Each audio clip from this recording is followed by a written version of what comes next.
श्री नामदेव जी महाराष्ट्र के एक सुप्रसिद्ध संत थे। वे विट्ठल भगवान के बहुत बड़े भगत हैं। उनका ध्यान सदा विट्ठल भगवान के दर्शन, भजन और कीर्तन में ही लगा रहता था। सांसारिक कार्यों में उनका जरा भी मन नहीं लगता था। वे एकादशी व्रत के प्रति पूर्ण निष्ठावान थे। वे उस दिन जल भी नहीं पीते थे। एकादशी की संपूर्ण रात्रि को हरिनाम संकीर्तन करते थे। एकादशी को वे न अन्न खाते और न किसी को खिलाते।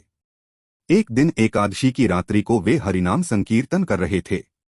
उनके साथ अनेकानेक भक्त भी संकीर्तन कर रहे थे। अचानक एक क्षीणकाय निर्बल एक वृद्ध ब्राह्मण उनके द्वार पर आया और बोला, मैं अत्यंत भूखा हूँ, मुझे भोजन कराओ, अन्यथा मैं भूख के मारे मर जाऊंगा। श्री नामदेव जी बोले, मैं एकादशी को न अन्न खाता हूँ और न अन्न किसी और को खिलाता हूँ।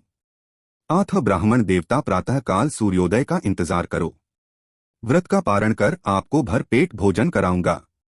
ब्राह्मण बोला, मुझे तो अभी ही भोजन चाहिए, मैं 120 वर्ष का बूढ़ा हूं। एकादशी व्रत 8 वर्ष से लेकर 80 वर्ष तक के लोगों के लिए है। मैं भूख से मर जाऊंगा और तुमको ब्रह्मा हत्या का पाप लगेगा।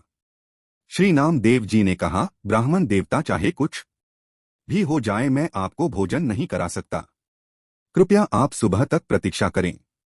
श्री नामदेव जी के ऐसे व्यवहार के प्रति अन्य ग्रामवासियों ने नामदेव जी को निष्ठुर कहा और ब्राह्मण को भोजन देना चाहा, परंतु ब्राह्मण ने भोजन लेने से इनकार कर दिया और कहा, यदि मैं भोजन ग्रहण करूंगा तो सिर्फ और सिर्फ नामदेव से ही करूंगा।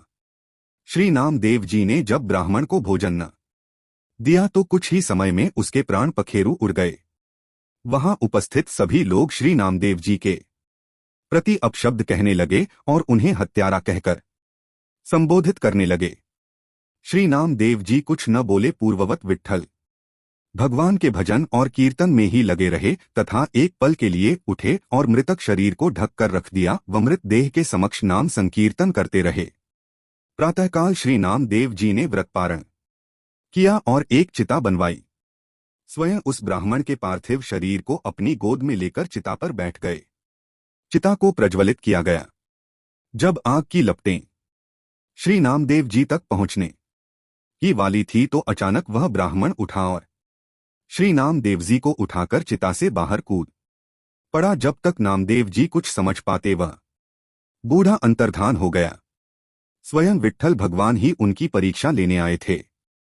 इस घटना को देखकर सब आश्चर्यचकित हो गए और श्री नामदेव जी की जय जयकार करने लगे। धन्य हैं श्री नामदेव जी।